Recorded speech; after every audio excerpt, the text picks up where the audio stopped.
साथ किसी सभागार में एकत्र हो पाते? नहीं।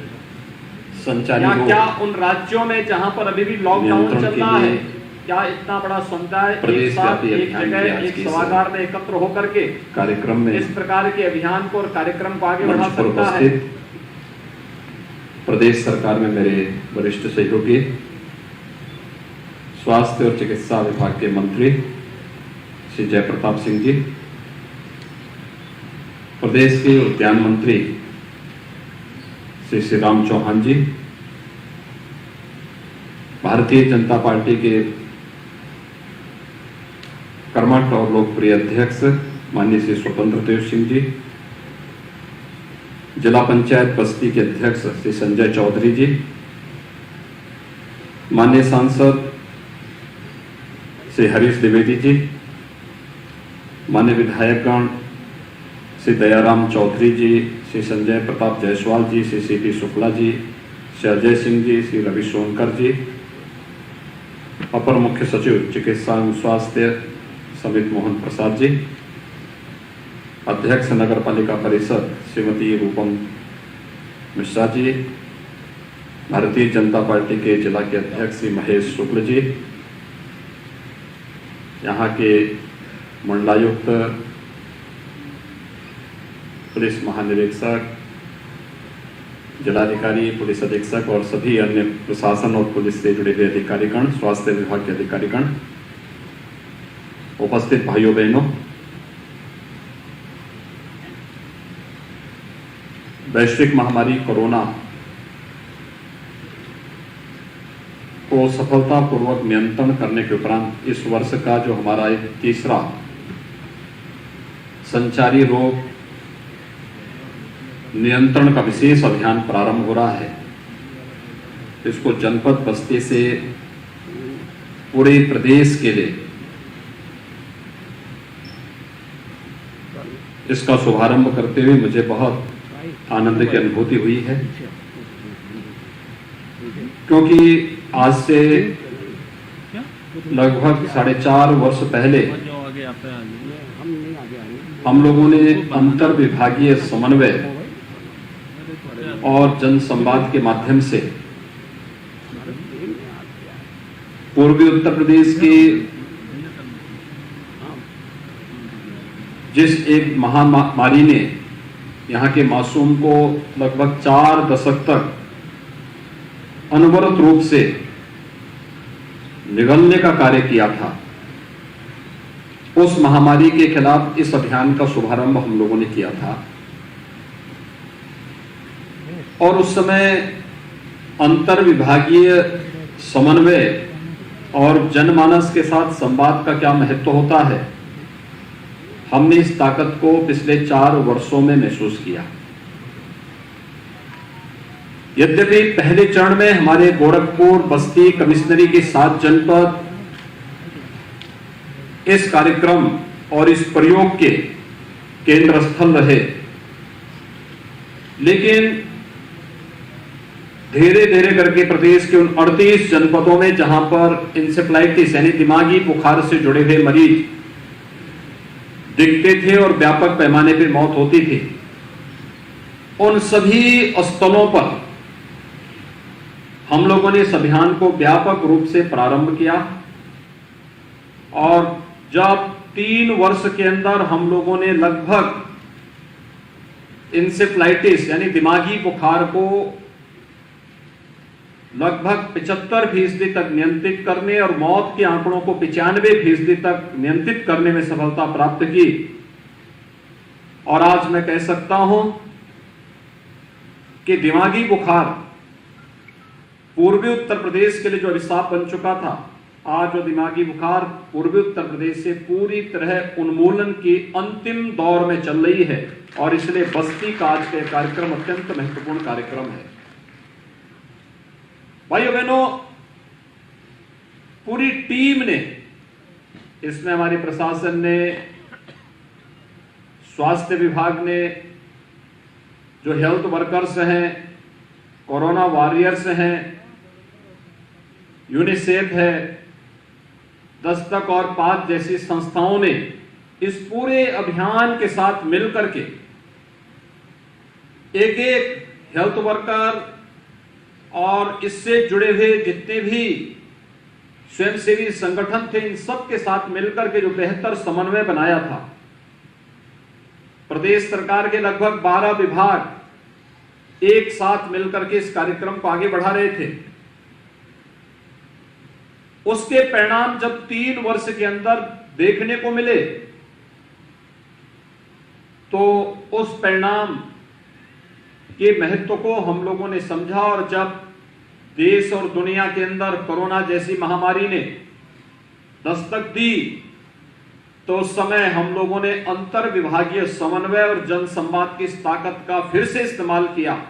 और आपने देखा होगा, पहली लहर को सफलतापूर्वक रोकने में जो मॉडल यूपी ने खड़ा किया था, दूसरी लहर ने लगभग 10 से 15 दिन तक हमें कुछ विचलित जरूर किया, लेकिन शीघ्र ही हम लोगों ने जब दस्तक अभियान की तर्ज पर निगरानी समितियां गठित करके डोर टू डोर सर्विलांस के माध्यम से इस कार्यक्रम को आगे बढ़ाने का कार्य किया, तो कोरोना की दूसरी लहर को भी नियंत्रित करने और तीसरी लहर के प्रभाव को समय से पहले ही रोकने में हमें सफलता प्राप्त हुई है।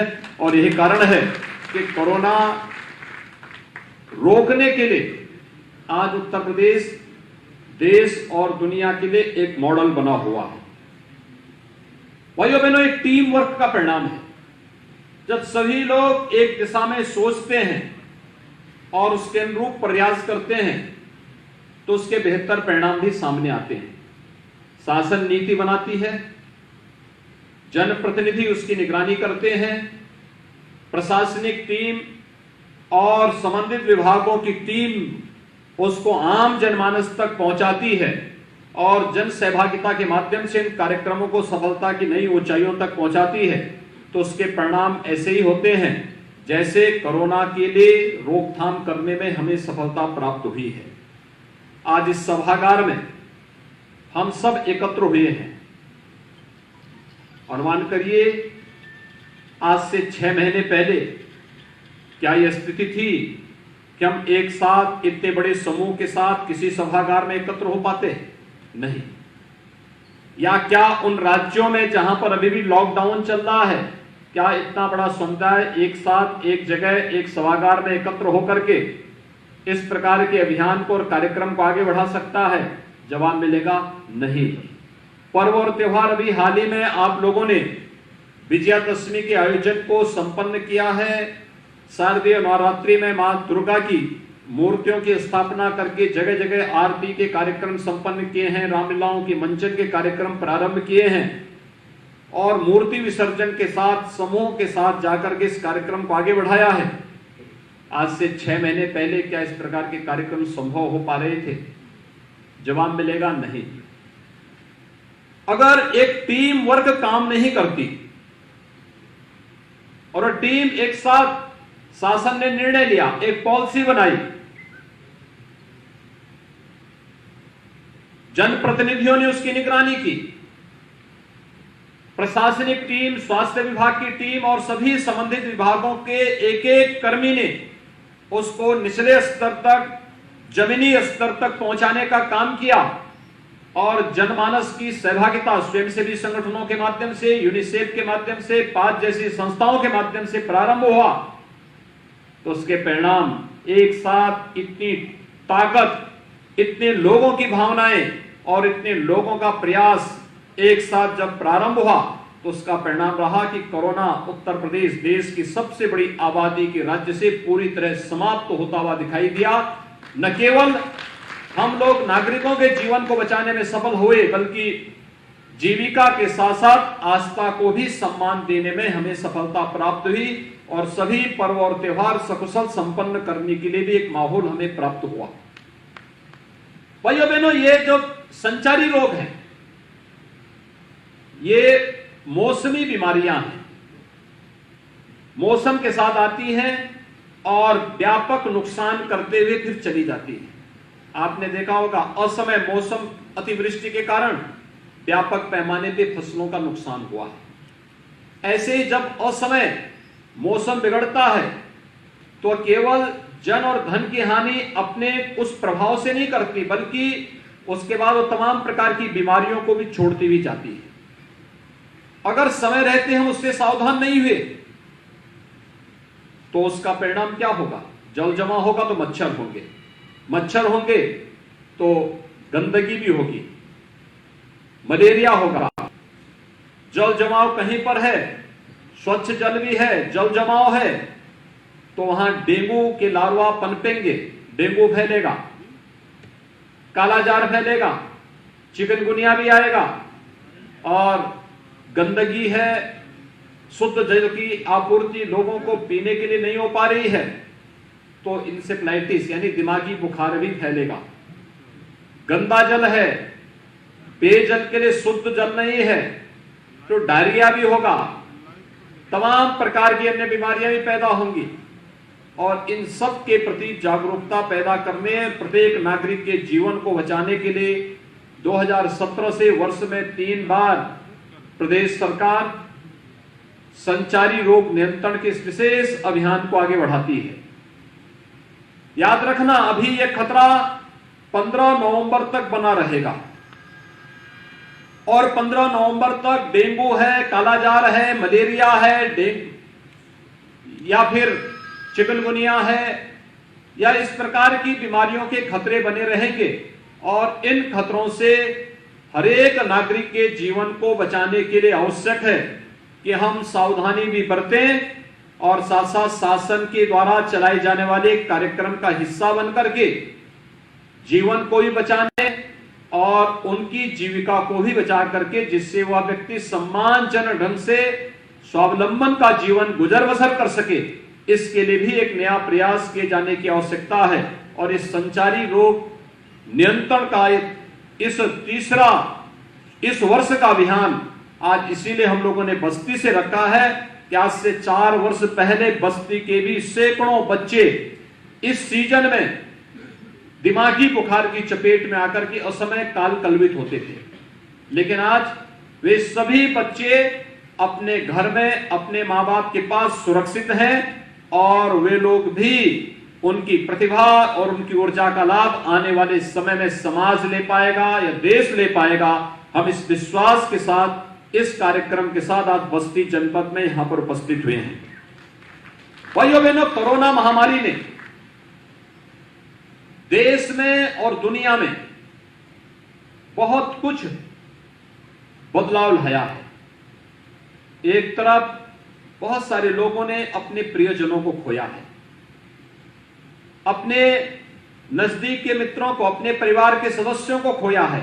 वह एक दुखद स्थिति उन परिवारों के सामने, उन नागरिकों के सामने और समाज के सामने रही है और उन सब के प्रति हमारी संवेदना है। सरकार ने तय किया है कि सरकार ने इस बात को तय किया है कि कोरोना से जो मौतें हुई हैं वे दुखद हैं, उनके प्रति सरकार की पूरी संवेदना है।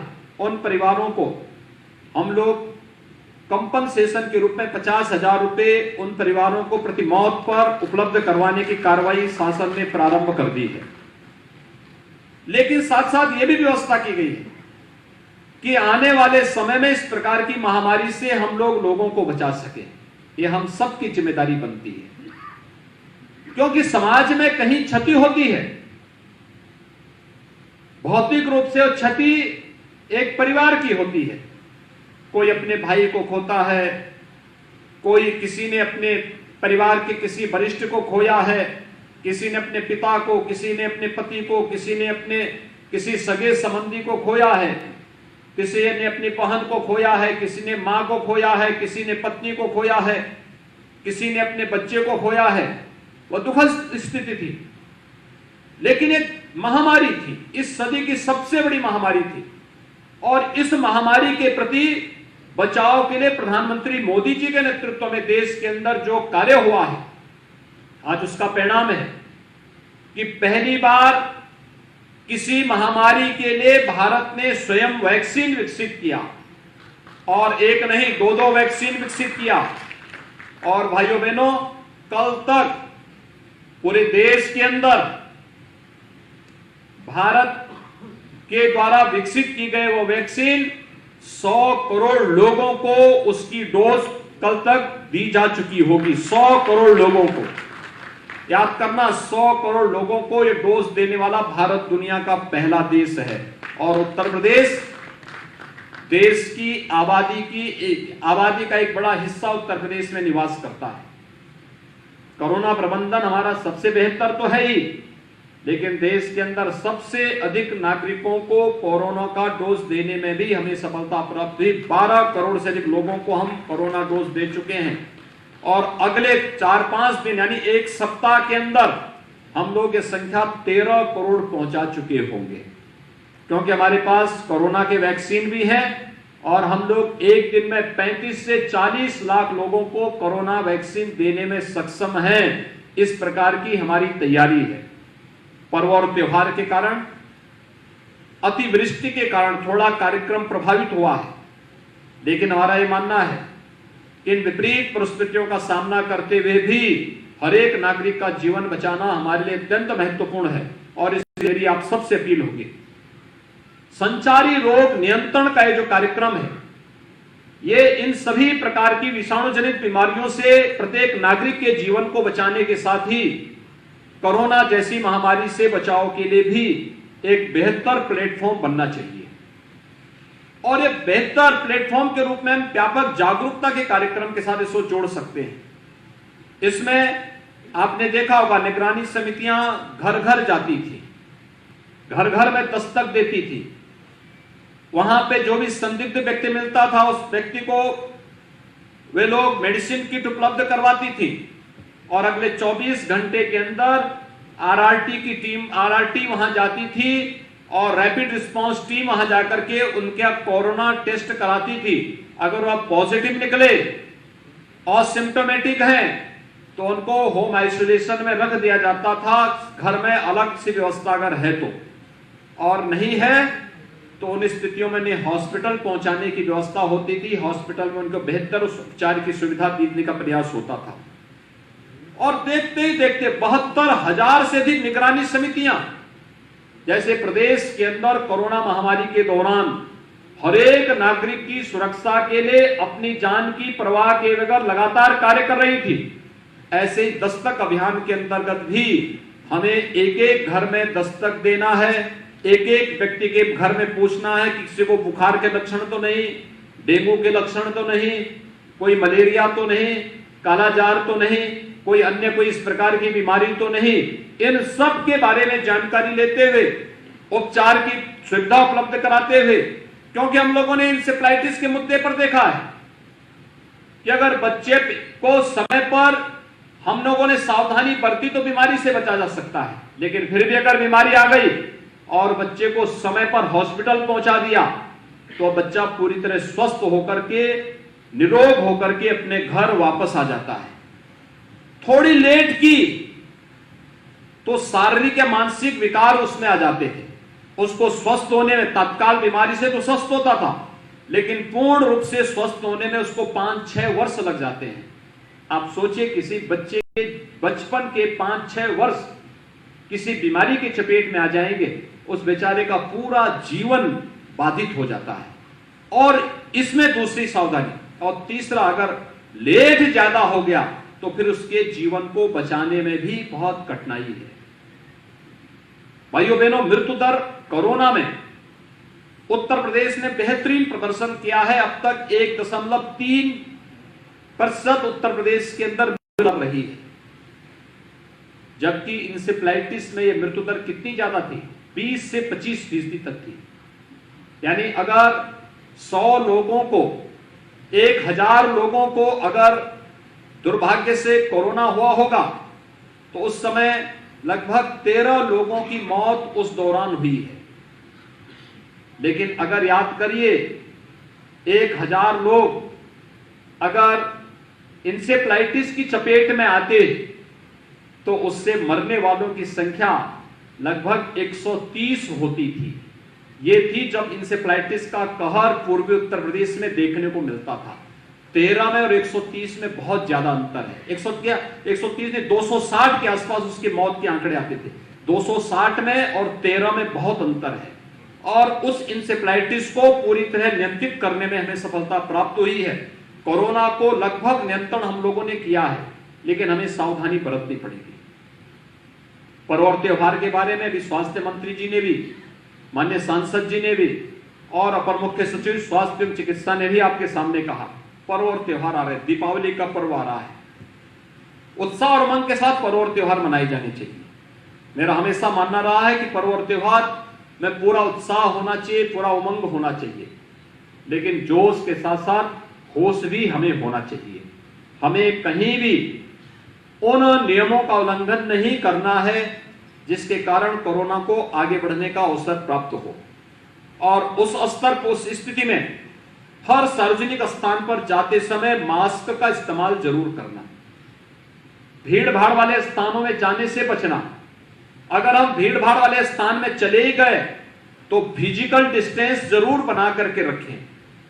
अगर कोई व्यक्ति संदिग्ध मिलता है, तत्काल जिले के इंटीग्रेटेड कोविड कमांड सेंटर में इसकी सूचना देना, या स्वास्थ्य विभाग और प्रशासन को इसकी सूचना देना और उसकी जांच करवा लेना, क्योंकि बड़ी संख्या में पर्व और त्योहारों के लिए लोग अपने घरों को आएंगे, दीपावली के लिए, छठ के लिए, भैया दूज के लिए।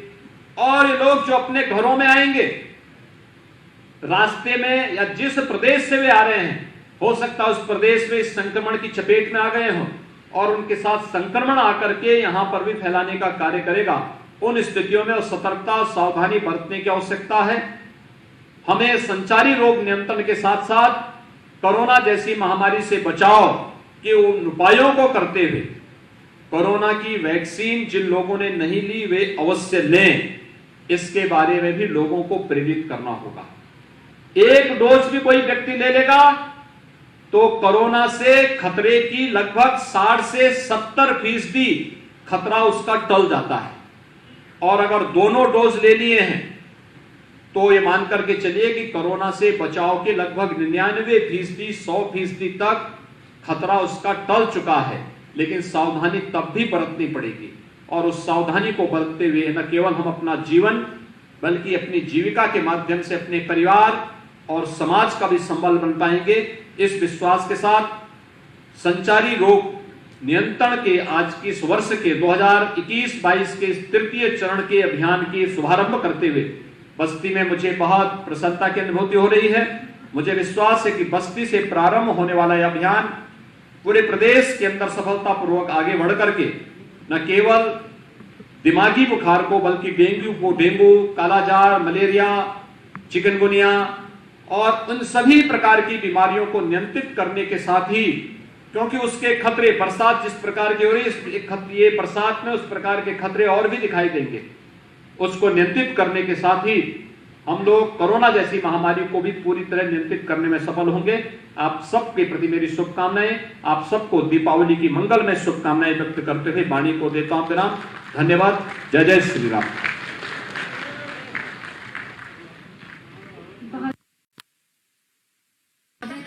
आपका आशीर्वाद हम सभी को प्राप्त हुआ।